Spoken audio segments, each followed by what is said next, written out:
Hello and welcome to Rise of Humanity. I am your host, Chris Karamaya, and for today's episode, I am joined by my guest, Solara Sophia Rose. Solara is a multidimensional energy expert and master channel and helps people to unleash their true potential as spiritual beings to navigate life with power and grace and in turn lift the collective consciousness of humanity.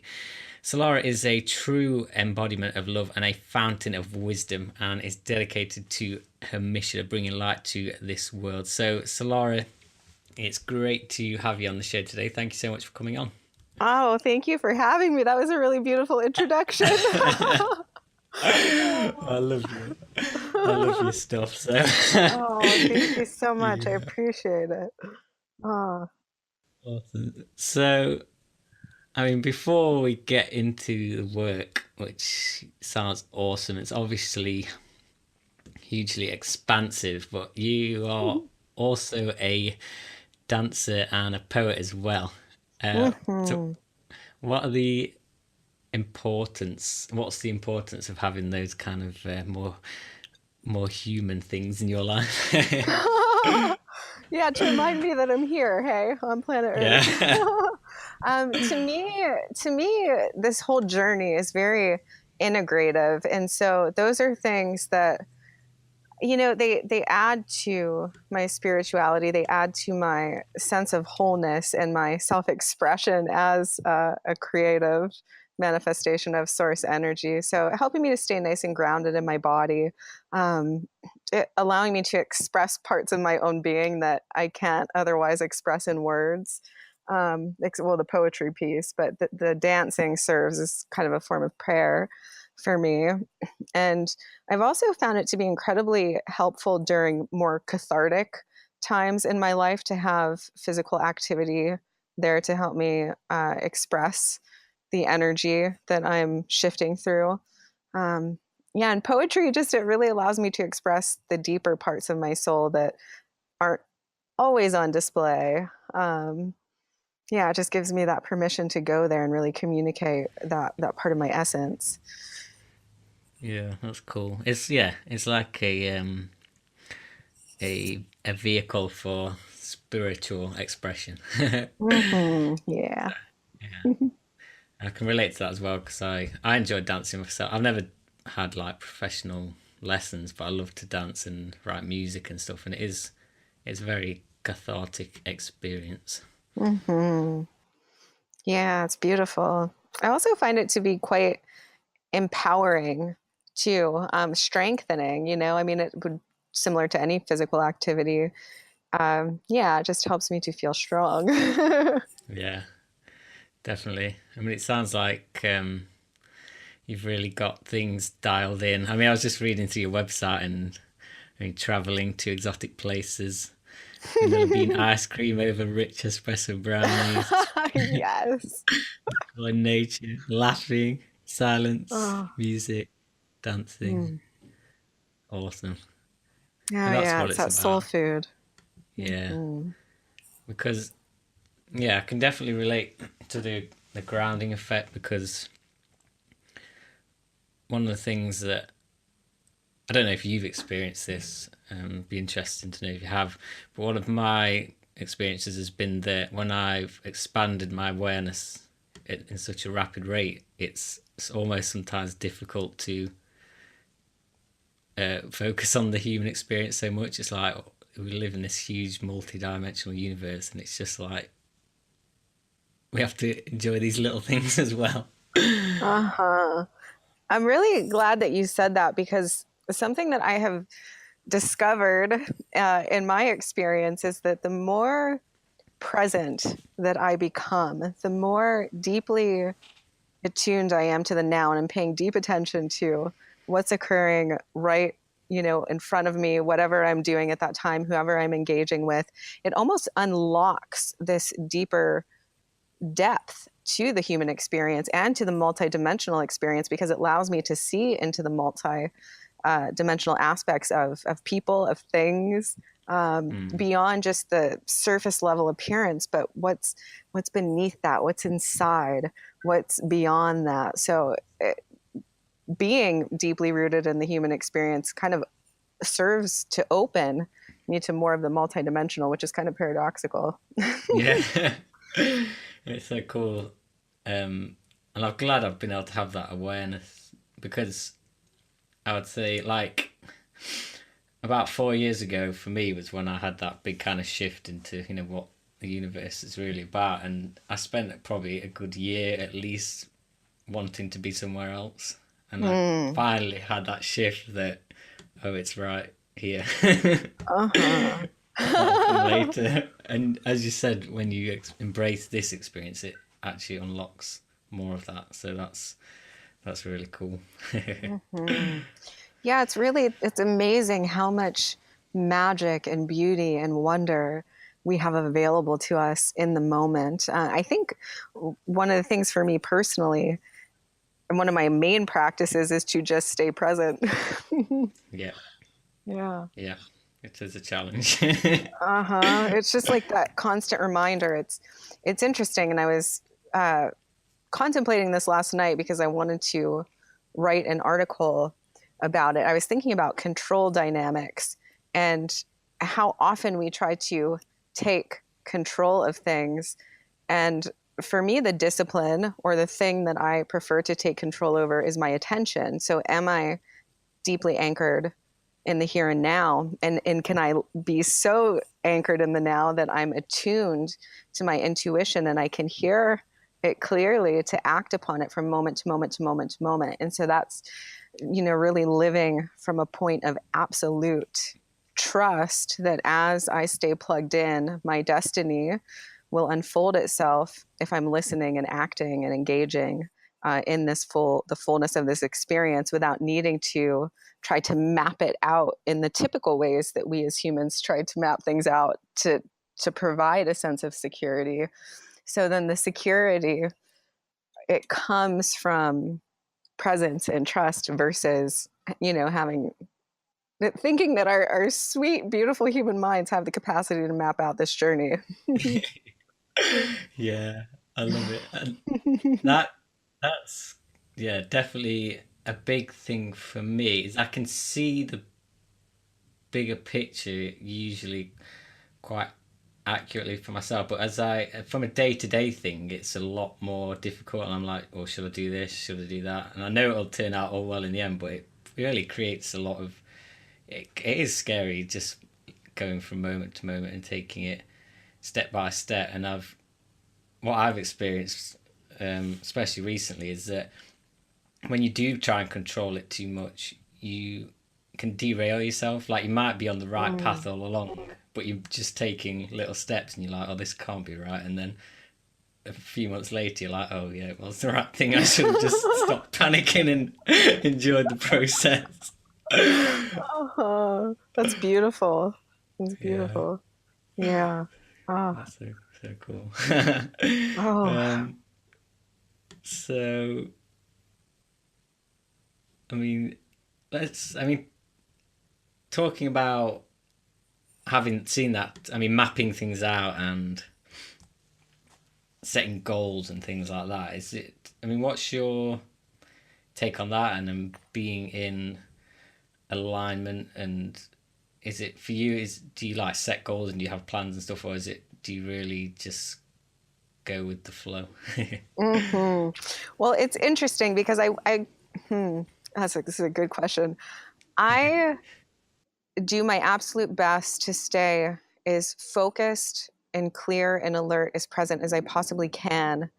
And if the present moment calls me to make a plan, then I do that. And usually it's not for very far out. So what happens for me, because I'm a visionary, is I'll get the vision. So I'll see the bigger scope of things, the bigger picture, the manifestation. So what is coming to fruition by virtue of my presence? And then I kind of zoom back into the now to allow myself to complete that picture step by step by step. So I don't try to map it out. I know that the universe is much more efficient than I am. So my experience has been that when I plan something super far ahead, it never works out that way anyways. And so it makes more sense for me to have the vision, to hold the vision, and to stay plugged into my why. What is that force that's going to continue to propel me forward from moment to moment without getting too hung up on the details of how it's going to come to pass? Yeah, that's really cool. I mean, I don't know many people who live that way, and even I would kind of struggle to live that freely. I mean, like you said, when you plan ahead, it usually quite often doesn't turn out as you expect. But I like to kind of have a plan, like like Mm-hmm. this is my business goals, relationship, health, finance, hobbies, and all that kind of stuff. And I have a little vision for Yeah. each one. But I mean, it's cool. I think it's good to have. But yeah, I mean, do you do anything like that at all? Yeah, I think that's really beautiful too. I have quite a few friends in my circle, particularly men, who like that really it inspires them to have that. And I think that whatever helps us plug into that inspiration is perfect for us. I do things like that. I have a very loose structure for my days around my mission and my business and my workouts and health and all of this that I adhere to. But those things are so innate to me now that I just do them. So that in and of itself has become an intuitive process. And one thing that I do still really enjoy doing is so I'll write down a list of the things that I want to manifest and just get really excited about those things. And then when those specific things manifest, I'll go back in and go, okay, what's next? Now Yeah, what? What do we want to experience? Oh, yeah, so yeah. that's awesome. So, um,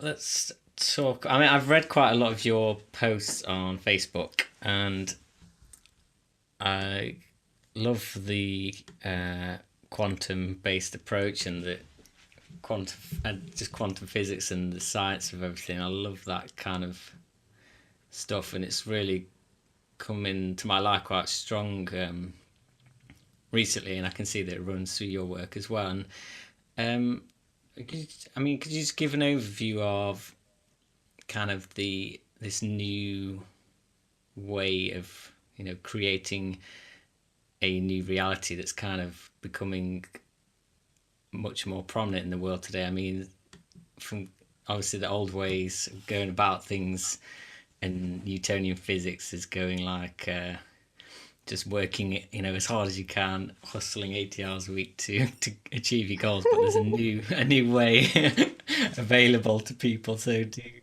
would you like to share some insight on that? Yeah, I would love to do that. So, a good friend of mine always says if it's not quantum, it's not instant. And I love, or if it's not instant, it's not quantum. And I love that because Newtonian physics well, it gives us a timetable for things. And with this, what we're doing is taking time out of the equation, but then it becomes about plugging into the frequency of source. And it's really quite simple. It's really about ask, receive, ask, receive. Um, but the thing where Newtonian physics does come into play and where it's still really valuable to integrate is that once we receive the creation, we really have to have the energy and the inspiration to build upon and maintain and nurture and care for those creations. And so um, Mm. yeah. So it's kind of integrative to me. It really is as simple as I am the creator. What is it that I desire to experience next? Okay, this is the thing, and I specify what that is. It's almost like an artist with a canvas, and you Hmm. decide what am I going to paint, or you receive a vision, and then you allow that to come through you.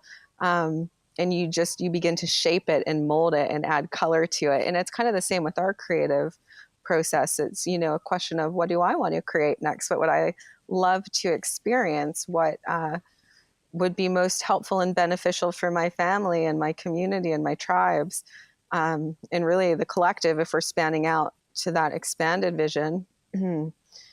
And just starting to paint and play and ask and then live in the having of it. Because once we ask for something, it's already done. Creation begins to rearrange and orchestrate itself instantly to form itself around our decision.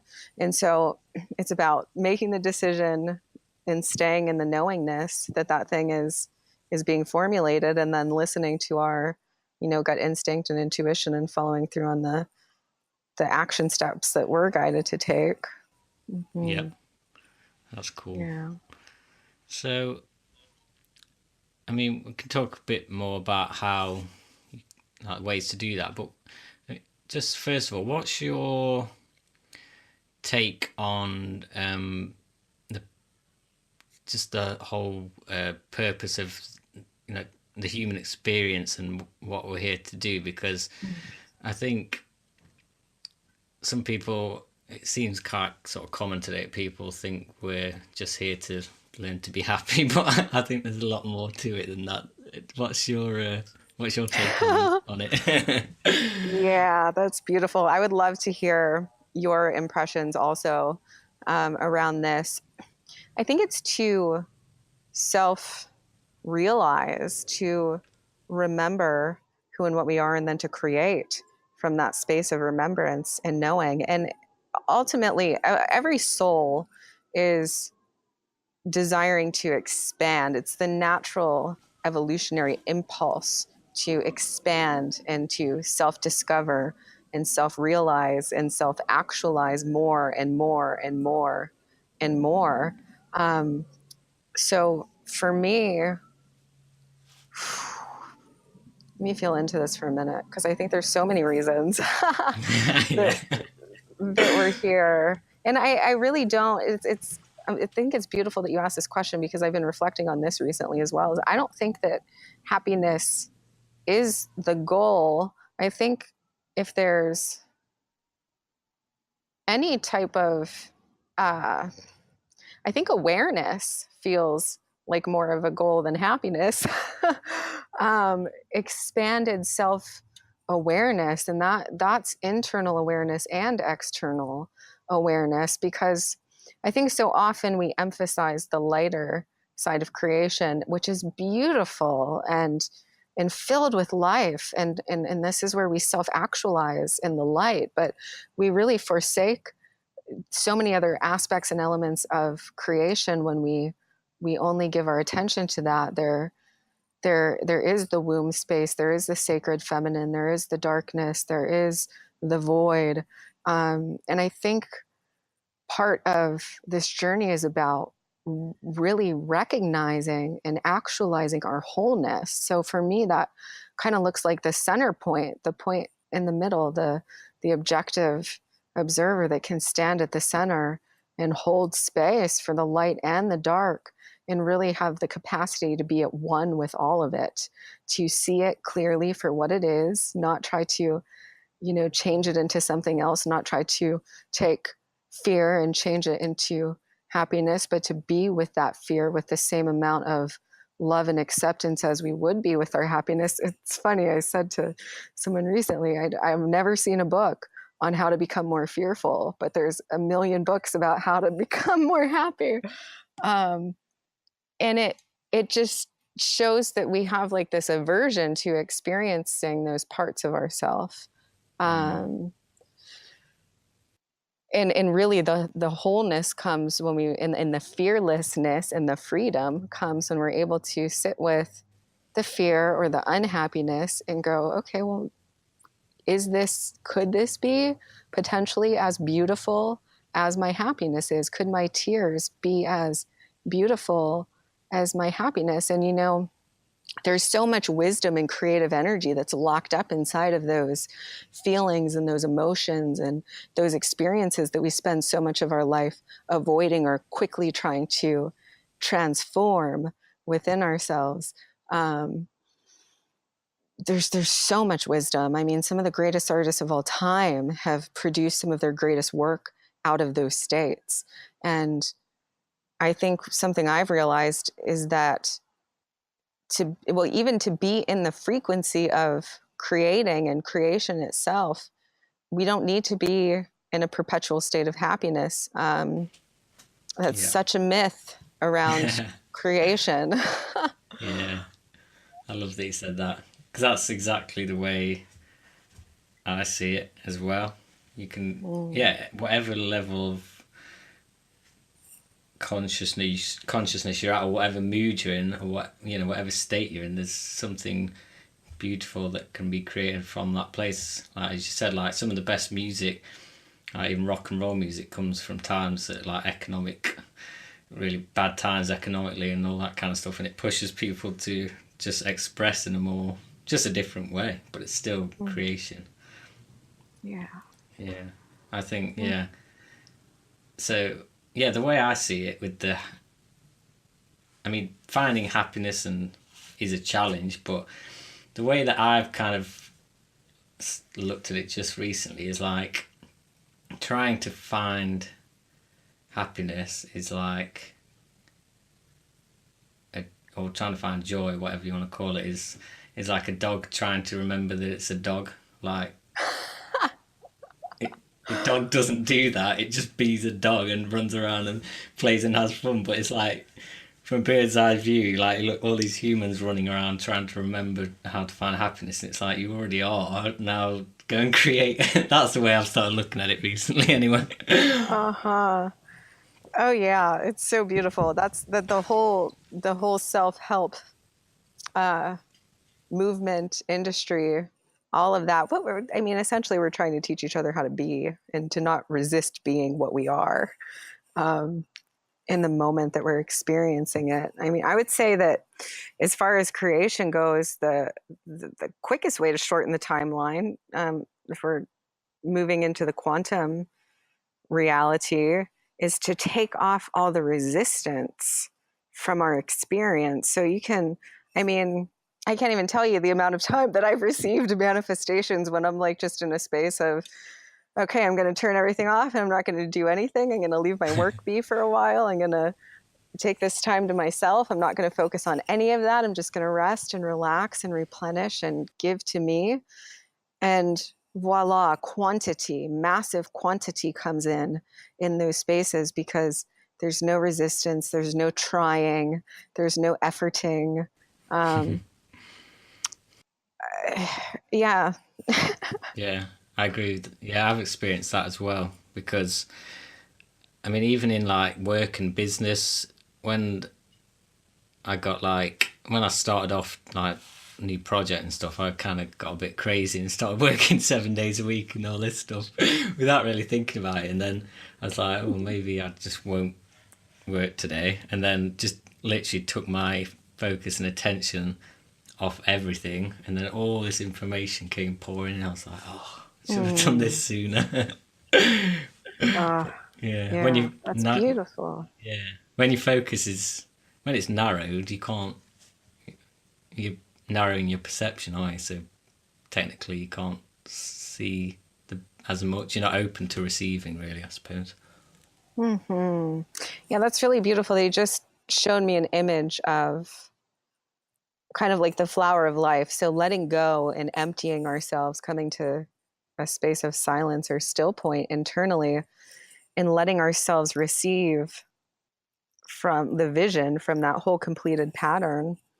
And then we take that vision and we focus it into the physical through the narrowing perception. But that's a process of going into the silent spaces to receive the vision. And then we can take our paintbrush and focus it, or our mind, and focus it into the actual physical experience. So creation, everything that we see in the physical is just energy that has been focused into being. So it starts out in this epically large and vast field of potential, the expanded octave, the expanded design, the flower of life and beyond, I'm sure. And we start to receive from that expansiveness when we quiet ourselves and we open up and we do go into that space of the void. And it's just that feeling of relief that takes off the resistance and allows information to pour through.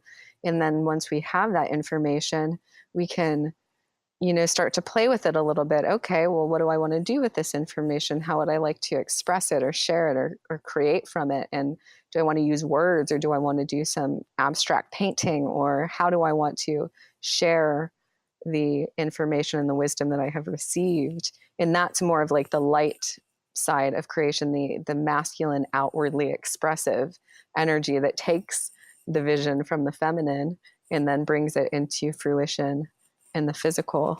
Um, and there's some great artists like Alex Gray that you'll see, they'll kind of step back from their work for a bit while they're creating the art. They'll step back, they'll close their eyes, they'll tune in, and then they'll come back and they'll paint a few strokes, and then they'll step back and they'll go into the space, and then they'll come back and they'll paint some strokes. And that's kind of the dance that I do with my creations. Is I step back and then I go in, and I step back and I go in. It just all comes together. Yeah. Yeah, I think I've been more of a to spend hours in one go, and then, but it's amazing how when you do step back at any point and come, even if it's like you come back to it the next day, like you listen back or you look back or read back whatever it was that you've made, and you're like you have that completely new perception, like, oh, this could be better, or I didn't notice that before, I can change that, and it just gradually grows over time, really. It's like with music, when I think like I've recorded a song perfectly, and then I'll leave some space and I'll come back and I realise, God, I thought that was perfect yesterday, and I could see how I could improve it drastically. Yeah, this is really gorgeous, because what you're speaking to now is the refinement of our creations. And this is kind of the space that I've been in my own evolutionary experience recently, is that when I get downloads, I'm in a very electric state. So the energy comes through very clear. It's very objective. There's no emotion involved whatsoever. It's kind of like seeing the pattern and how it unfolds and how it operates and how it moves. And I translate it through, and then I'll just leave it there.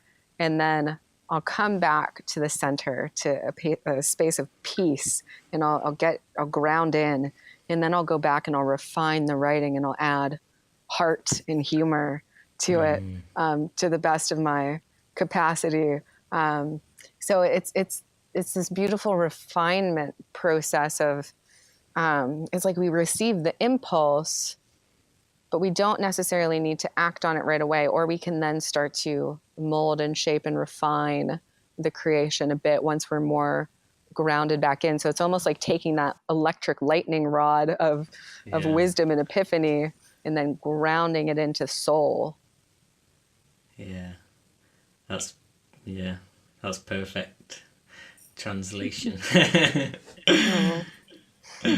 Nice. So I would love to, if you're open to sharing, hear more about what your journey has been like recently, particularly over the past several months, because we are going through some pretty phenomenal collective shifts in consciousness right now. And I think we're all starting to experience deeper depths, greater understanding, newfound awareness. So I'd love to hear what your experience has been like. Yeah, it's been a roller coaster the last 12 weeks especially. So I mean, just to give like a bigger view just to begin with, I've kind of been building up for years to the point where I've to have the opportunity to start a business and like do my fulfill my light working destiny. And it's been a long time coming, and I've done a lot of jobs that I didn't really want to do, and I've just battled through. So this 2017 was the year that I took that leap and left my job and all that stuff, and I was committed to starting a business. And the last 12 weeks I invested a lot of money in a program to start an online coaching business, which was I mean, just I can remember the day that I signed up, and that it was a lot of money, and that huge rush of like, oh my god, I'm doing this. It was incredible, and completely what I did not expect at all was it was basically it became into like a spiritual experience rather than a business experience, and it completely, like, the amount of transformation that happened in the space of 8 weeks was like unreal. I've like never experienced anything like it. I completely, like, because it pushed, because I'd invested that much money and I wanted to make it succeed so much, and I was experiencing so much resistance and to, starting a business, it pushed me to become someone new. And like, I mean, I've meditated off on and off for years, but I never really had a good reason to do it. And then it was literally during that program that I discovered the quantum field, and I started meditating Mm. for an hour every morning. Just, it was so easy, just like that. Mm. And just had these loads of huge mental shifts about, finding fulfillment and happiness within without having to achieve anything. And it was just like it was a roller coaster, really. So I just feel like a Yes. different person now. Ah, well, that's incredibly beautiful. Congratulations on your transformation. It's so funny because it's right. We want to build these businesses and these legacies, and little do we know that it's going to become the most phenomenal spiritual journey of our life. Yeah. Oh man. Yeah, that's so beautiful, and I really love and appreciate that you have been honoring that space of meditation too. It's really imperative to go there if, well, one, if we're trying to birth anything, but there's so much that comes through in the space of meditation that, man, we could do a whole podcast on that topic alone. um, yeah, I mean, all the fundamental rewiring takes place. We start to access the quantum field and understand the intricacies and the dynamics of how it works. And we recognize ultimately, and this is kind of the funny thing, that how you observe people seeking that kind of happiness when they could simply melt into the beingness of it already. I think of that often with material pursuits because I really enjoy, I mean, I'm a Taurus. I love the earthy, sensual, earth, earthy experience. Um, but what I've recognized is that none of that matters if I'm not already experiencing the frequency of serenity and Mm. contentment within myself. That's ultimately what any of us are seeking through the materialization of any desire, whether it's a partner or more money or recognition or wealth, whatever the thing is. We're looking for a feeling, a frequency, our connection to source. That's, And, yeah. you know, you could So have cool. all that stuff. And if you're not tapped into the frequency, it doesn't matter anyways. You don't appreciate it. You don't enjoy it. It's just kind of there. It's like, okay, well, now what? I Yes. got all this stuff. Now what? Yes. That's so cool. Oh. Yeah, so true. I mean, I think for me, I mean, there's a couple of things. Relationships been a big one for me because it's like there's that such huge drive to be in a relationship. Oh, I just want someone to love me so I can feel complete. And after, some quite disruptive relationships, I'd say, after I'd kind of healed and transformed from, I got to such, like, I'm not saying I'd never want to be in a relationship again, but I got into such a complete place of like such wholeness. I was like,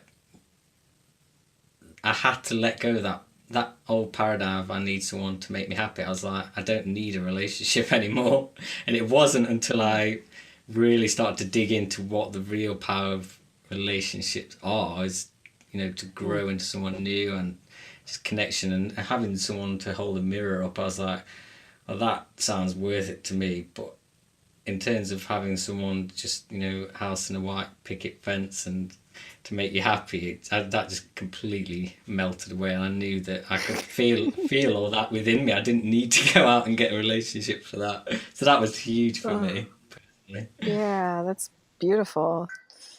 That's a profound recognition to have, and that it feels like that can translate over to all the other things, because in every part of this experience is relational, at least from my perspective. And I, because of my background and things that I've experienced, I really almost learned quantum creation and magic out of necessity, because some of the situations that I found myself in, all that I had to call upon were my inner resources. And so I got initiated fast. I learned very quickly how to work with energy and frequency in order to manifest in the physical, because I needed to do that. And along the way, I developed phenomenal relationships with nature, creation, life, physical, tangible objects. I started to realize that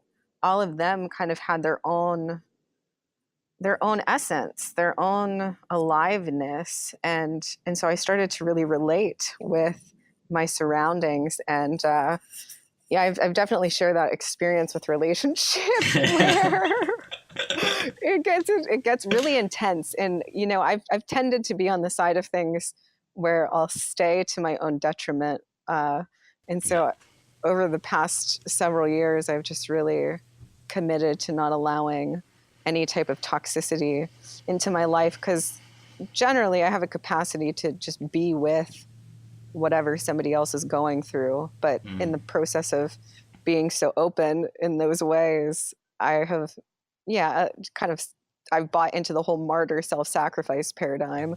And so I've decided to give that up.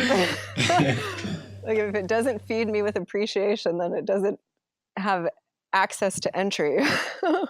Yeah, absolutely. Oh. Yeah, definitely can relate to that one. Just being thinking you have to be a martyr and be there to save them when you're not getting anything back from it. There's no point. But it's hard, so hard to pull away from human. It's interesting you mentioned about, obviously, you like traveling as well, because, and talking about being in the frequency of what you want, because traveling is a big thing these days. I mean, people love it, but I mean, and there's a lot of people who get caught with that travel bug where they have to travel all the time, or as much as they can. They always have to get away, and I'm quite glad to have been able to not fall into that, because I went to South America for 6 months in 2015, and I was in a really negative place before I went. I was like, I just need to get away, and I was in that place. I need to get away, and it was a transformation experience, but not for the reasons that I expected. It's because I had those big breakthroughs with just taking responsibility for my life and not playing the victim and all that stuff. But one of the things that was funny when I came back, it was like I didn't feel really at any point that it was the paradise that I was looking for. I was, for months, because I booked it a year in advance, the whole trip, and I was like, as soon as I get there, I'm going to be so happy. And then I got there, and if it hadn't been for those shifts, I probably would have come back and felt like exactly the same. It was like there was no, because I didn't have that frequency of fullness. It was like that just didn't give it to me, and it was it was a great experience, like trekking to Machu Picchu and stuff, but that was never going to give me that feeling. And if I hadn't have realised that afterwards, I probably would have got stuck in that travel bug mode and gone travelling years and years trying to find that feeling, when I knew it was just right wherever I was on the planet. Yeah. Oh, that's a huge realization to have. And I'm thankful that you're speaking to this, because I've been noticing this a lot. A lot of, spiritual beings, I mean, we're all spiritual beings. So it just, people who specifically work in the field of spiritual development, I do see two extremes: people who are so deeply inward that they stay in one space, and then people who are just globetrotting and jet setting. And so I tuned into the frequency, and I'm like, there's something to that, because in my experience, I am very much a lover of my space and my home, and having my personal sanctuary that I can go to plug in whenever I want. And I also really enjoy the beauty of new experiences because they help me to expand my perception. But I do see how some people use that as escapism, to avoid having to be with themselves in the spaciousness. So it's interesting to watch that dynamic. So I totally hear what you're speaking to, that kind of evasive need to, like, yeah. Yeah, I mean, I definitely want to go and see more awesome places in the world. I'm like giving up on that, but it wouldn't be on gonna run away for 6 months because I can't face my life. It wouldn't be any. It would be just from a place of I want to see this awesome place. That'd be it, really. Uh-huh. Yeah. Just for the joy of Yeah, experience. yeah, Mm-hmm. absolutely. So, and we touched on it a little bit earlier about just rewiring the brain and um, meditation and stuff. I mean, what's your view on all of that stuff and manifestation tools and uh, what kind of techniques and tools you actually use to create a new reality for yourself and the process of it for you? Uh-huh. So there's a lot of tools that I employ at different times. Some that I only share with my inner circle because they're quite powerful. And there is a degree of responsibility that comes with using them once we have the awareness that they're accessible. But for me, it's now, if I want to create something, the process has become so exquisitely simple. And a main part of that is meditation. So in the meditation process, when we quiet our mind, because every time that our mind is running, we're forming neural pathways in our brain, for better or for worse. And it's really beneficial when we're forming positive pathways, but when we're not creating pathways that serve us, that we do need to undergo some depth of rewiring. And the beauty of the meditative space is that we still the mind, we allow it to rest, and then universal intelligence comes in and starts to do the rewiring for us. So it's quite an efficient way to allow a rewiring to take place versus forcing a rewiring to take place, which is what we'll see with most mindset work, where it's like, okay, you have a negative belief pattern. We've identified the negative belief. Now here's the new belief, the new story that you want to reinforce instead. So we're going to use force to start putting together that new neural pathway.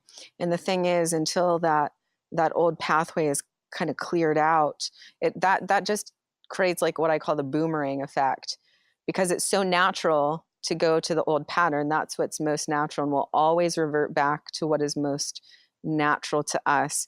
So going into the meditative space allows us to begin to delete those old programs. So right now they're showing me the example of a computer. When you're upgrading your computer, you turn it off while it goes through the update, and it comes back online with all these fresh new programs that you can use. So meditation works in a similar way. It kind of cleans out all the old programming and it starts to upload you with new programming, and there's no force involved. You just let the system rest. You turn it off and you allow the intelligence of the computer itself to do the work. So meditation is a huge part of that in my process. And then I use my fire, my willpower, my intention to command my reality, to activate and to invoke energies, frequencies, very specific things in great detail that I want to experience. And I rely upon my inner technology. So the way that I have been initiated and trained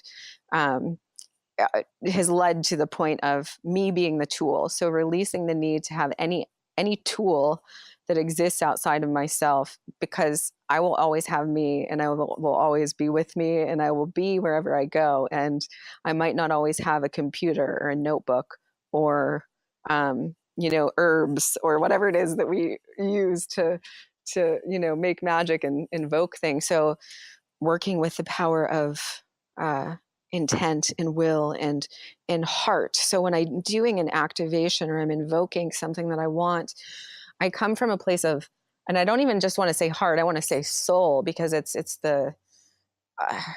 my whole being is on board, my whole energetic being, my mind, my heart, my body, my energy, my intention, my will, all of it is very concentrated and from a space of soulful desire, not from a space of my human wants to experience this to fill some type of a void, but my soul wants to experience this because fill in the blank. So I'm very intimate with what I want, what I desire, and I know why I want it and desire it. And what that looks like to me now is really simply the promotion of mine and my community's well-being.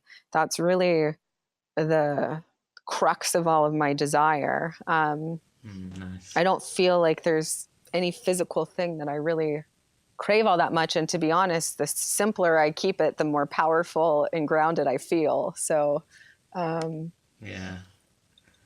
yeah. So cool.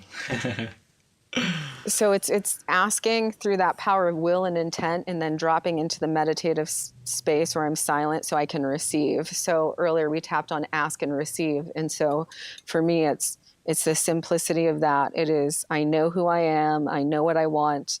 I'm going to define and refine and request and command my reality to begin rearranging and orchestrating itself on my behalf to create that tangible, physical, crystallized experience that I'm wanting to have. And then I just step back and I let myself receive it. So once I make that command, I don't do it again. I just let that be what it is, and I allow it to come in. Yeah. Love it. Awesome. And is meditation, is that a pretty regular practice for you then? Oh, yes. Hours every day. Nice. Every single day. Yeah, it's a huge, for me, it's, well, one, it's about receiving. So allowing myself to just be and receive energy, vision, inspiration, whatever it is that I've asked for. So it's kind of practicing non-resistance. So coming to that safe space where I know I can just open fully and let love in. So going to that space for that.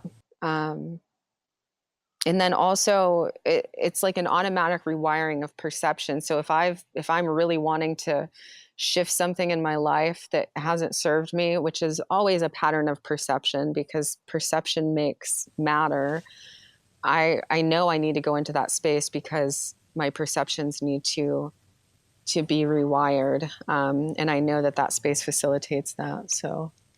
Yeah. And that's the fastest way to do it, isn't it? When you want to, Yep. when you try and change something in your life by directly acting upon it, it's a long way to a long slow journey, really. Yeah. Yeah. Efficiency. I mean, I think my relationship with energy is efficiency. So how can I manifest efficiently? How can I rewire efficiently? How can I tune into love more efficiently? And that's kind of what these technologies have taught me and shown me are some of the most efficient ways for us to do that as a species. And it's really quite simple. It's beautiful, the simplicity of it. It's just a matter of will we allow it to be that simple. Yeah. Yeah, one of the things that I just kind of tuned into like probably the last couple of weeks is just, I mean, coming into the present moment, and I suppose, I mean, the amount of time that you meditate as well help just kind of like calming the brain down, not needing so much stimulation to feel excited. I mean, because I kind of got into this place where I was like, oh, I want something to happen, I want something exciting to happen, and your brain would start. It's almost like an addiction kind of thing, and I kind of realized that it's like the more you get, it's like being attached to like drama, having to have a high drama life. And I suppose from a Mm. neuroscientific point of view, it's like the pleasure, the receptors in the brain, and everything gets jacked up. So you have to feel, you have to have more excitement to be able to feel something. But when you meditate a lot and or you do like mindful activities, it really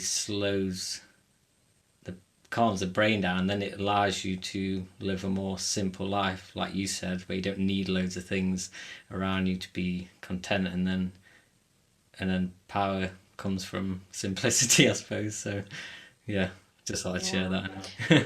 that.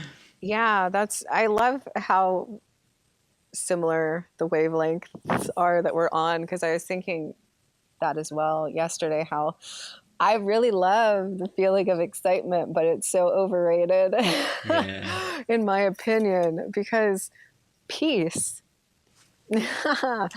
peace is this like ultramagnetic force field of power, of true power. And when we allow ourselves to inhabit the vibration of peace, groundedness, calm, relaxed, centered, alert presence, quantity starts to drop into our experience. And I was kind of playing with these dynamics last year, because I was like, I mean, my whole life is just like the ultimate experiment for magic. And so I would get into these really electrical, um, alive spaces, of creation, where it's that excitement. It's just that, yes, excitement, motivation, inspiration, like, okay, what's next? Let's create, let's do. Mm. Um, and I was watching how things would manifest. And so from that space, I was getting tons of beautiful, I mean, synchronicity is happening all the time. It's just a matter of whether or not we're aware of it. But synchronicity, like tiny miracles, smaller amounts of money and income, like beautiful opportunities and connections. When I started to, so I was like, okay, there's that space. And now I'm going to go into my feminine, and I'm really going to go into that space of Omega and sink into the peace, the knowingness, that centered, grounded space. And I'm going to see what comes through here. Quantity and quality. So quantity is in, instead of receiving client sessions for $250 or $500, I was receiving $10,000 clients at a time. And they were people who were deeply resonant and aligned to this work, to wanting to know about this frequency and how to kind of come to balance and harmony in their own life. So people that were really aligned for the work. So I noticed that when I allowed myself to go to those places and spaces of substance, I was manifesting more substance, and it was profoundly more powerful and efficient than trying to always be in that electric, excited, because that's not sustainable. What so within the context of all of these experiments that I was doing in my own life, the energy started to speak to me about energetic efficiency and energy sustainability. So to go out to the broader scale, one of the things that I like to support is free energy and sustainable energy technologies for the planet. And for us to outwardly manifest those technologies, because they're there, we just haven't begun to use them yet. And there's a reason. And it's because we as a species, as humans who are facilitating the use of those technologies, have not achieved energetic efficiency and sustainability within ourselves yet. So the collective shift that we're undergoing now is a harmonization of those poles, of those, the electric and magnetic energy potentials that exist within our cellular membranes, are coming to a point of of balance and harmonization for sustainability. So the way that we create moving forward is going to look a lot different than it has ever looked, because we as a species are used to bouncing back and forth between extreme polarities. We're even taught in some cases to move to a polarity because polarity draws attention, or polarity is exciting, and polarity is what will make you stand out. But power exists at the center, and it is sustainable. So this is something that we can build upon from now into the future without ever feeling burnt out, without ever feeling like we go to these gorgeous highs and then we crash and burn.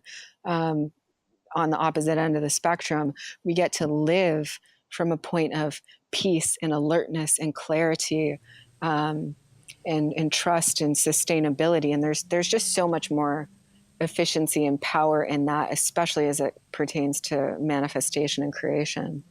Wow, that's so awesome. I love that.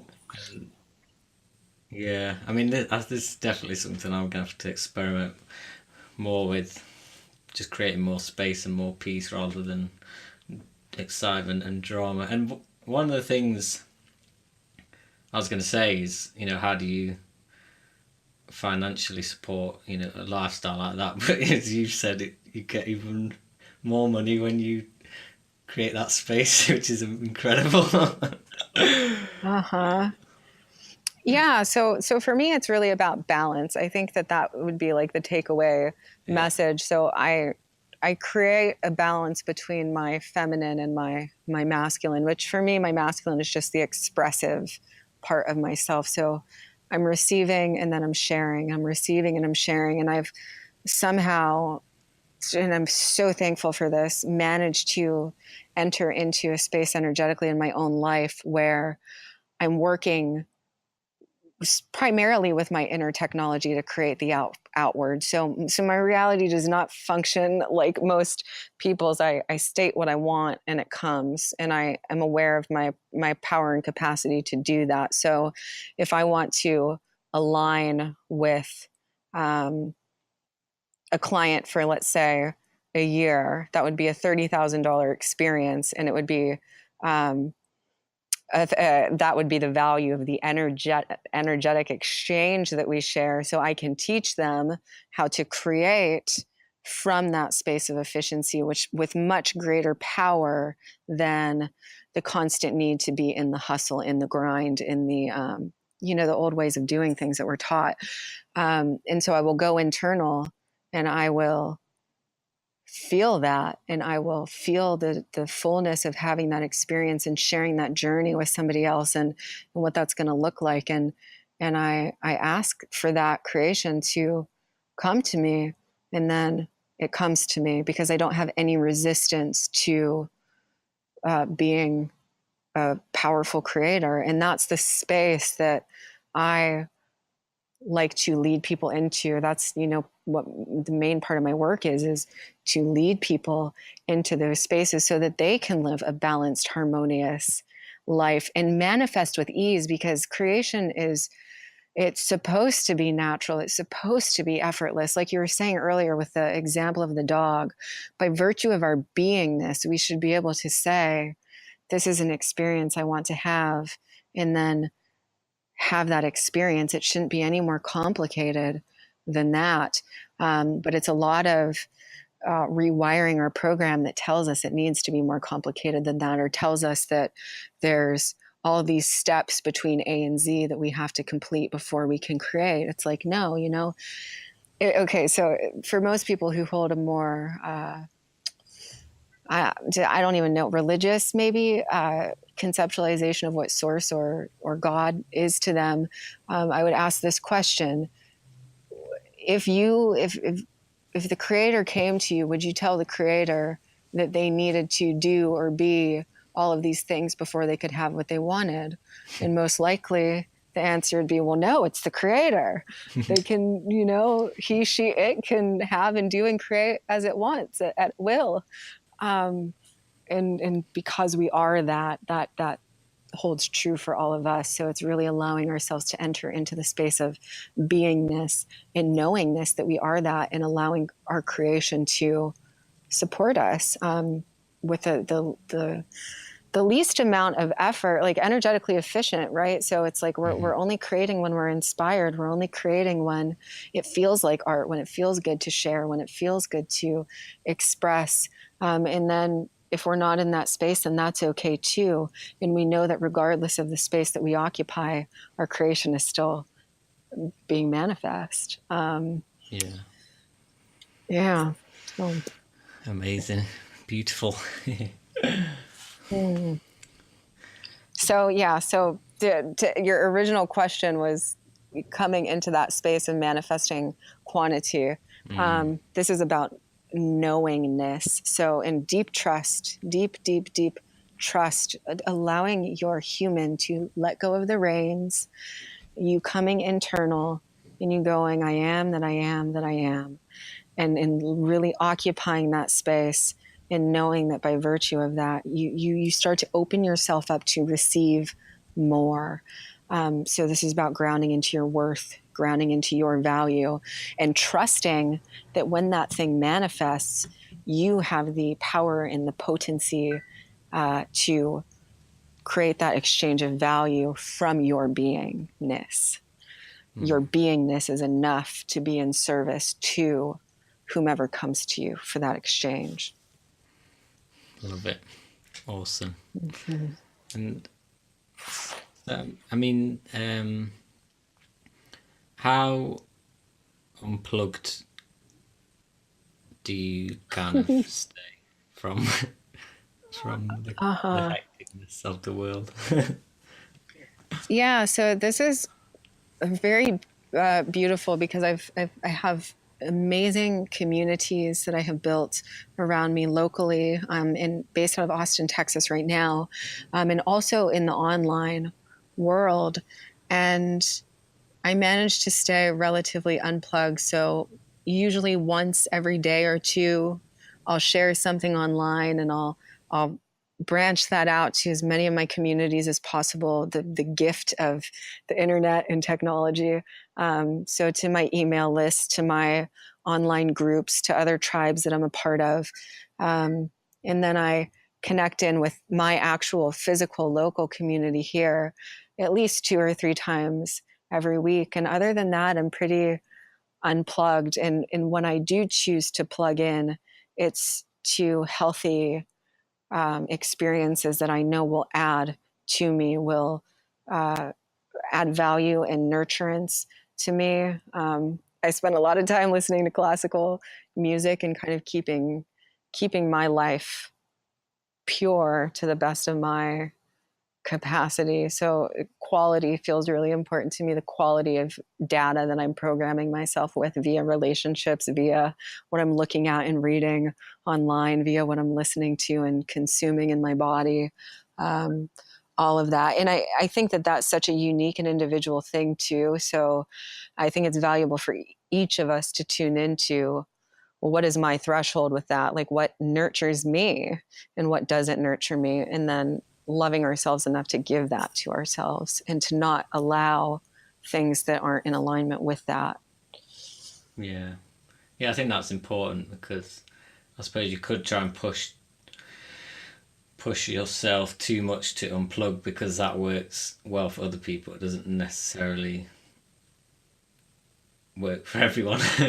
Obviously, there's different degrees to which, I mean, it's just doing what I suppose you're comfortable with. Yeah, and as you said, just being mindful of the things that probably aren't really serving you, that you are doing at the moment, I suppose. Yeah. Yeah. Awesome. So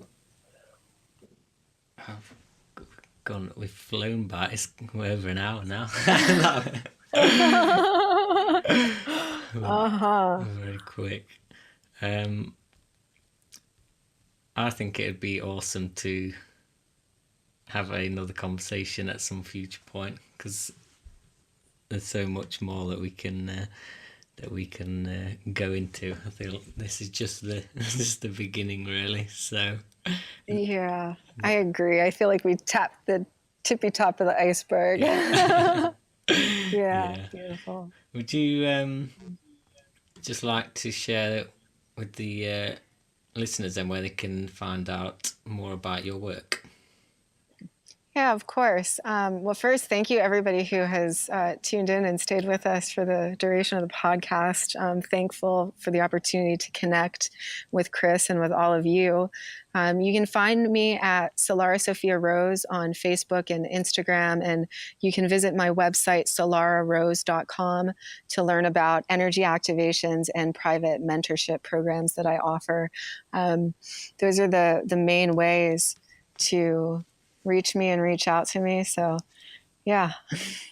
Awesome. Well, it's been an absolute pleasure to have you on today. It's been a great conversation, and thank you for coming and sharing all your knowledge and wisdom with the listeners. And I look forward to connecting with you again in the future.